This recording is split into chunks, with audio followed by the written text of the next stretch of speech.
안녕하세요. 반갑습니다. 저번 시간에 TPL에 대해서 간단하게 알아봤는데요. 오늘은 TPL 중에서 데이터 플로우에 대해서 알아볼게요.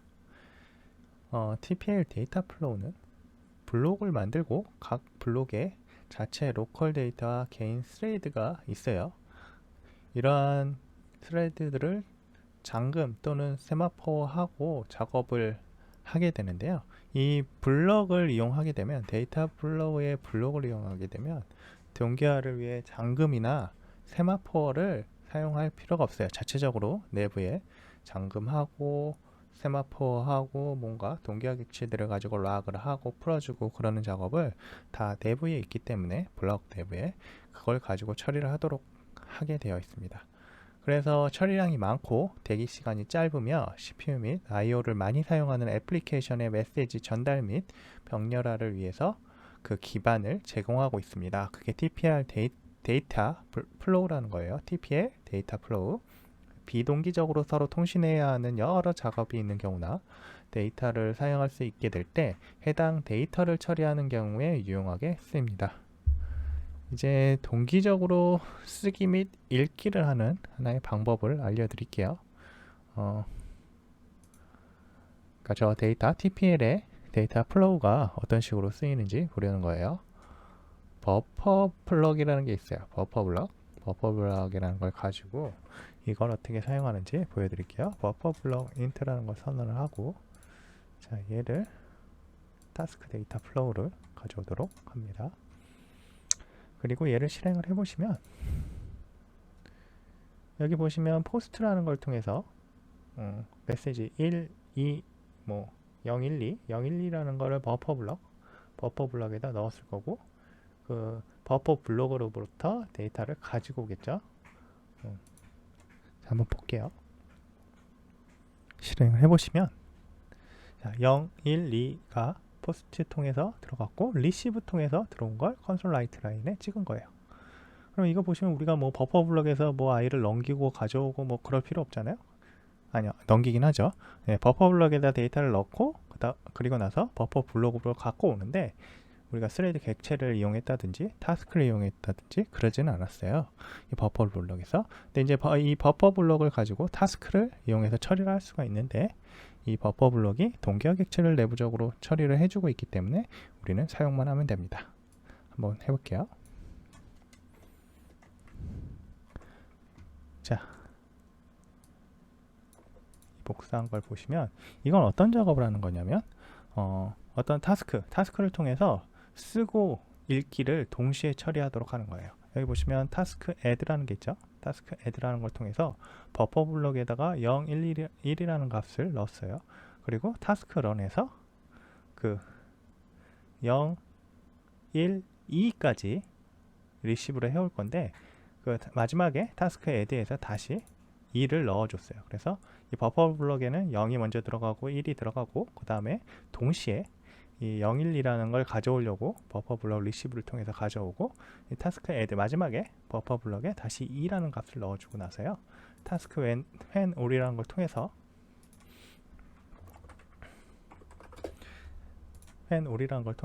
그 타스크가 끝날 때까지 대기하는 거죠.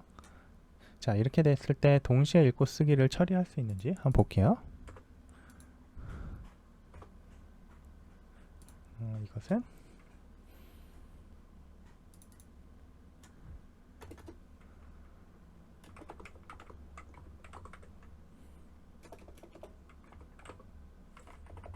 리드라인을 해줘야겠죠. 종료가 돼버려서 어싱크라서요. 자, 이 상태에서 이렇게 해주면 0, 1, 2를 찍어냅니다.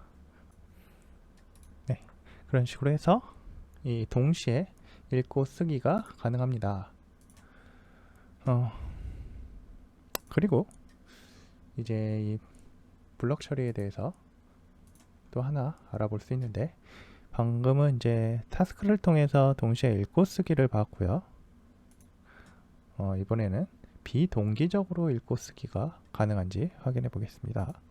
비동기적으로 읽고 쓰기, 이것도 버퍼 블럭을 이용할 거고요. 버퍼 블럭. 지금 쓰고 있는 거, 제가 사용하고 있는 게 바로 데이터 플로우예요. TPL의 데이터 플로우를 사용하는 방법, 버퍼 블럭을 통해서 처리하는 방법을 보고 있어요. 버퍼 블럭에 샌드 어싱크, 아까는 포스트를 통해서 넘겼잖아요. 샌드 어싱크를 하면 이 어싱크 형태로 데이터를 보낼 수가 있고요. 그리고 어웨이트 형태로 받아낼 수가 있어요. 또 받기도 마찬가지로 리시브로 어웨이 통해서 받을 수가 있어요. 어싱크 형태로 보내고 어싱크 형태로 받을 수가 있습니다. 그래서 1, 2, 3이라는 거, 아니지 0, 1, 2라는 거를 보내고 0, 1, 2라는 걸 받을 거예요. 이거 실행해 볼게요. 자, 0, 1, 2라는 걸 받아내죠. 네, 이런 식으로 처리가 가능합니다. 버퍼 블럭 어싱크를 통해서 내가 어떤 데이터를 공통적인 영역에다가 써놓고 공통적인 영역에서 데이터를 가져와야 되는 경우들에 아주 쓰기 쉽겠죠. 그러니까 우리가 컨커런트 큐 같은 거를 만들어 가지고 계속 데이터를 넣어주고 데이터를 빼주고 하는 작업을 한단 말이에요. 그런데 컨커런트 큐 같은 경우에는 사용하는 방식이 있어요. try add라든지 try 뭐 pop add get 뭐 이런 식의 있을 거예요. take 하는 그런 것들이 있을 건데 그게 내부적으로 처리해야 되는 부분들이 있어요. 단순히 그냥 가져온다고 처리가 되지 않고요. 실제적으로 사용을 하려 그러면 여러 가지 상황에 의해서 에러가 발생하기도 하고 우리가 원하는 대로 동작하지 않기도 해요. 그래서 그런 부분들을 아주 단순하게 만들어 놨다고 생각하시면 됩니다. 버퍼 블락이 그런 거를 처리해 줍니다. 그리고 이제 어떤 방식이 또 있냐면 프로듀서 앤 컨슈머 모델이라는 게 있어요. 기본적으로 이제 이런 네트워크나 뭐 이런 쪽에서 많이 쓰이는 방식이잖아요. 네트워크, 뭐 생산자, 소비자 모델이라고 그래서 뭐 네트워크에 어디로 데이터를 보내고 그 데이터를 받는 입장이 받고 컨슈머가 받고 그러거든요. 그럼 생산자가 하나의 어떤 작업을 해서 그러니까 어떤 데이터를 생성을 해주면 컨슈머는 여러 컨슈머들이 하나의 프로듀서를 통해서 데이터를 동시에 받아낼 수가 있습니다. 그런 모델을 프로듀서 컨슈머 모델이라고 하는데 그걸 한번 확인해 볼게요. 제가 생산자를 하나 선언을 해서 이렇게 프로듀서라는 걸 하나 만들고요. 그리고 소비자, 이걸 소비하는 소비자를 만든 다음에 컨슈머 어싱크라고 하나 또 선언을 해볼게요. 여기 보시면 어떤 타겟, 아마 버퍼 블럭이 넘어올 테고 타겟 블럭에다가 데이터를 쓰고 그리고 나서 complete 처리되었다 라고 하면 컨슈머 쪽에서는 이 output available async 이쪽에서 대기하고 있다가 얘가 complete이 되면 이게 true로 트리거가 되겠죠. 트리거 되면 receive에서 데이터를 받아온 걸 처리하는 형태가 되는 거예요. 예, 데이터에 대한 메시지 처리까지 아주 간단하게 되는 거죠. 자, 이런 경우에 대한 처리를 한번 해볼게요. 그 다음에 런을 할 때 제가 값을 이렇게 넘겨주면 프로듀스를 버퍼 블록을 하나 바이트 어레이로 선언을 한 다음에 그 버퍼를 컨슈머에다가도 넣어주고 프로듀서에다도 넣어줍니다. 그리고 버퍼하고 이 버퍼 간에 그러면 버퍼가 공유가 되잖아요. 이 버퍼를 어떤 complete, 타겟 complete 같은 것 또는 output available async 이런 걸 가지고 서로 그 메시지를 주고 받게 되는 거예요. 이걸 실행을 해보면 proceed 해가지고 뭐 10만 2400바이트를 뭐 썼다 뭐 그런 내용인 것 같아요. 그게 다 끝났다 해서 그걸 컨슈머에다가 전달을 해줬어요. 여기서는 receive async 가지고 그냥 처리를 했는데 이제 receive async가 아니고 뭐 다른 방식도 가능해요. try receive라는 걸 가지고 처리도 가능한데 그럴 경우는 어떻게 하게 되냐면 약간 비교를 위해서 아래쪽에다가 똑같은 걸 넣어볼게요. 자, 이렇게 하게 됐을 때 얘도 가능합니다. 이건 자동으로 뭐 회색이 되네요. 회색 처리, 음영 처리가 됐다는 얘기는 실제적으로 컨슈머 이 위쪽에서 컨슈머 시큐어를 실행을 했을 때 얘가 더 가깝다는 얘기겠죠. i 소스 블록보다 receive 소스 블록이 더 가깝기 때문에 얘를 선택해서 하는 거예요. 얘가 아마 더 상위 인터페이스인 것 같습니다. 헷갈리지 않게 일단은 막을게요. 근데 막아버리고,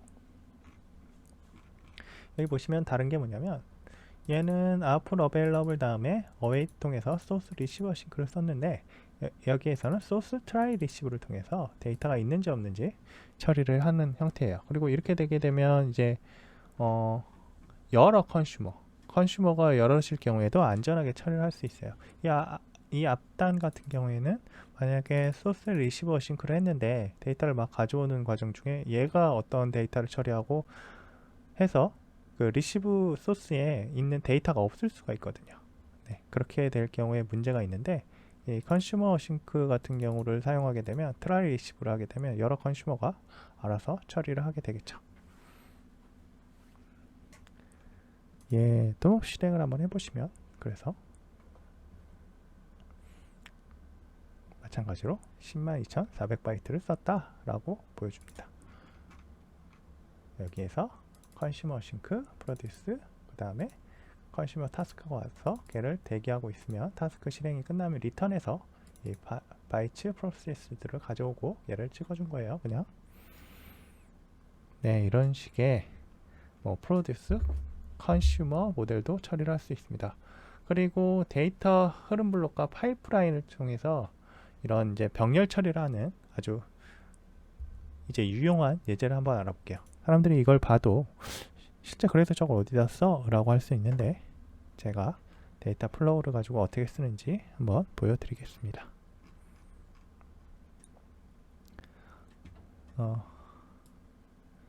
다 지우고, 얘도 지우고, 그냥 런해서 처리하는 걸로 해볼게요.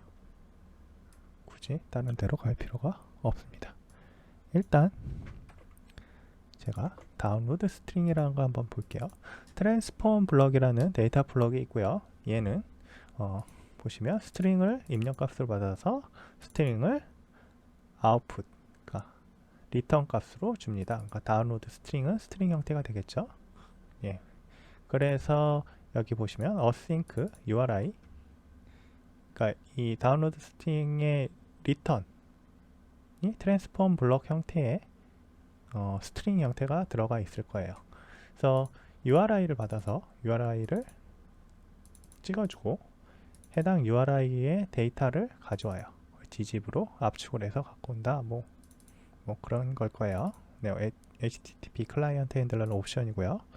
그 다음에 getString async를 통해서 해당 어디 우리가 네이버라든지 어디를 통해서 데이터를 가지고 올 수 있어요. 그걸 쭉 긁어와서 데이터를 압축해서 가지고 있다 라고 생각하시면 돼요. 다운로드 스트링이. 그리고 다음에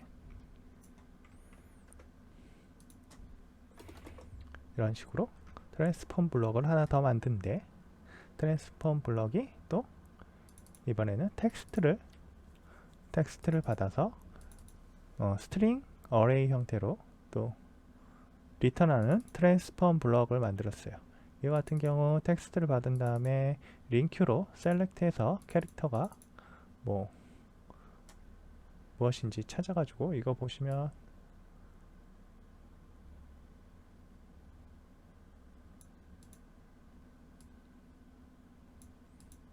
레터 캐릭터가 아닌 것들을 다 스페이스로 치환을 해버린다고 하죠. 봐서 이게 캐릭터야? 캐릭터가 아니야. 캐릭터가 아니면 이건 스페이스로 바꿀 거야 라는 식으로 바꾸는 거죠. 네, 그런 작업을 하는 거예요. 그래서 스페이스로 분리를 한 다음에 그 분리한 이제 단어 단위로 들어가겠죠. 워드 컴마나 이런 것들도 다 스페이스로 변경이 됐을 거예요, 아마. 그렇게 해서 텍스트로 넣고, 그리고 나서 이제 필터링을 할 겁니다. 필터링.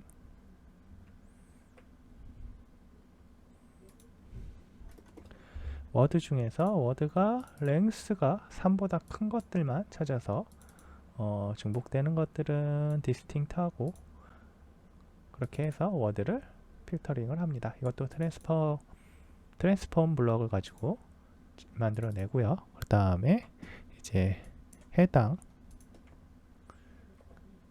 블럭을 리버스 하도록 해요.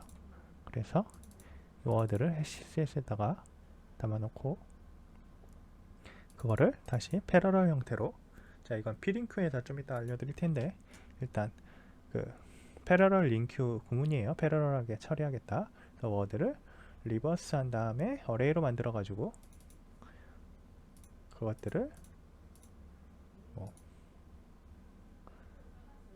리버스 워드, 그러니까 리버스 된 워드가 있는지 찾아내는, 얘는 그런 역할을 하는 거죠. 네. 그 워드들을 리버스해서 리버스한 워드가 실제적으로 우리 그 워드 안에 있는지 확인해서 걔를 다시 가져옵니다. 네, 그런 것들을 가지고 와서 마지막으로 그 리버스 워드를 찍어내요. 이렇게 액션 블럭이라는 걸 통해서 어떤 작업을 하도록 합니다. 이 안쪽에 보시면 트랜스폼 블럭은 이 펑션에 해당하는 애들이겠죠. 펑션, 우리가 쉽게 봤을 때 대리자. 그 다음에 액션 블럭은 액션에 해당하는 델리게이트, 액션에 해당하는 블럭입니다. 그래서 트랜스폼은 뭘 처리하고 나서 리턴을 해줘야 되는 거고, 그 액션 블럭은 그냥 처리하고 끝내도 되는 그러한 거라고 생각하시면 돼요. 데이터 플로우에서. 그리고 이제 마지막으로 이렇게 각각을 블럭별로 저희가 코딩을 했잖아요. 그쵸? 참 깔끔한 코딩 같은데, 제 생각에는 이 각각의 코드들이 블럭화 됐어요. 그 블럭화된 코드들을 서로 연결을 해서 처리를 할 수 있습니다. 그러면 저희가 링크를 할 수 있는데요. 여기 보시면 자, 링크 옵션이라는 걸 둬서 이제 컴플리션이 true일 때 뭐 다음으로 가라, 뭐 그런 옵션일 거예요. 그래서 create propagate completion 옵션, 네, 완료가 되었을 때 그 값을 가지고 처리하도록 되어 있는 거예요. 그래서 다운로드 스트링 링크 to create word list, 자 다운로드 스트링이 create word list하고 링크를 하고요. 그 나온 게 링크를 해놓고 create word list는 필터랑, create는 필터랑 링크가 돼요. 필터는 필터 리버스 워드랑 연결을 시키고요. 필터는, 그리고 필터 리버스 워드는 프린트 리버스 워드랑 링크를 시켜 놓습니다. 그러면 각각이 이제 하나하나 실행이 되겠죠. 다운로드, 크리에이트, 필터, 파인드, 프린트, 이런 식으로 처리가 되도록 되어 있어요. 그러면 시작은 어떤 식으로 하게 되냐면, 내가 다운로드 스트링이 시작점이겠죠. 여기에 포스트 형태로 보내면 다운로드 스트링, 이 트랜스퍼 블럭의 포스트 형태로 어떤 지금 URL을 보내주면 이 URL을 처리하게 돼 있어요. 그리고 끝날 때까지 대기를 해야겠죠.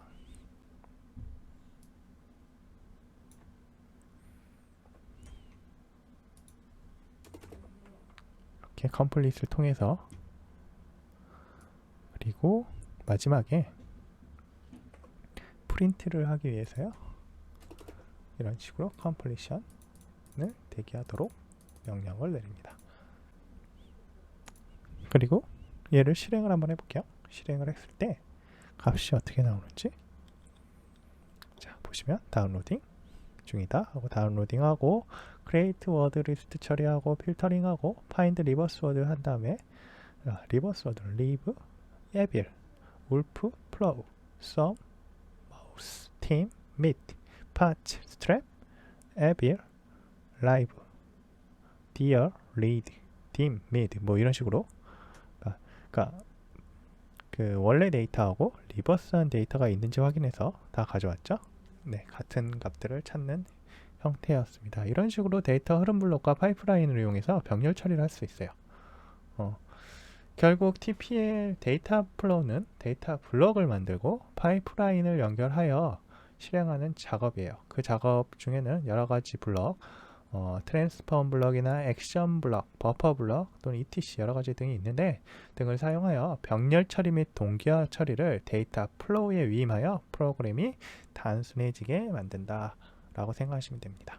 이 데이터 플로우는 아마 TPL 쓰시는 분들 중에도 많이 써본 적이 없을 거예요. 저도 거의 써본 적은 없긴 한데 이게 상당히 병렬 처리 프로그램을 하는 중에 도움을 많이 주는 거거든요. 그래서 이걸 쓸 수 있다. 근데 이제 이런 건 아셔야 돼요.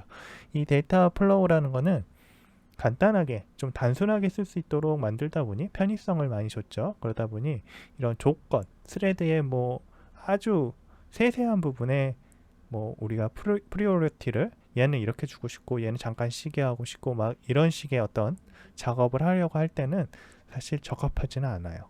하지만 우리가 방금 보여줬듯이 어떤 URL을 통해서 HTTP REST API들을 뭐 가지고 와서 여러 API들을 가져올 수 있겠죠. 그리고 그것을 조합해서 어떤 작업을 순차적으로 처리하는데 그 순차적 처리가 병렬로 처리되도록 하고 싶다. 그 병렬로 처리하는 중에 동기화 과정이 필요하는데 우리는 크게 신경 쓰고 싶지 않다라고 하면 이 데이터 플로우를 사용할 수 있다. TPL 데이터 플로우는 기본적으로 스트레이트 로컬 스토리지 형태로 처리가 되기 때문에 안에 내부의 어떤 데이터 공유나 이런 부분에 대해서는 크게 신경 쓰지 않아도 된다라고 생각하시면 됩니다. 오늘은 여기까지 하겠습니다. 감사합니다.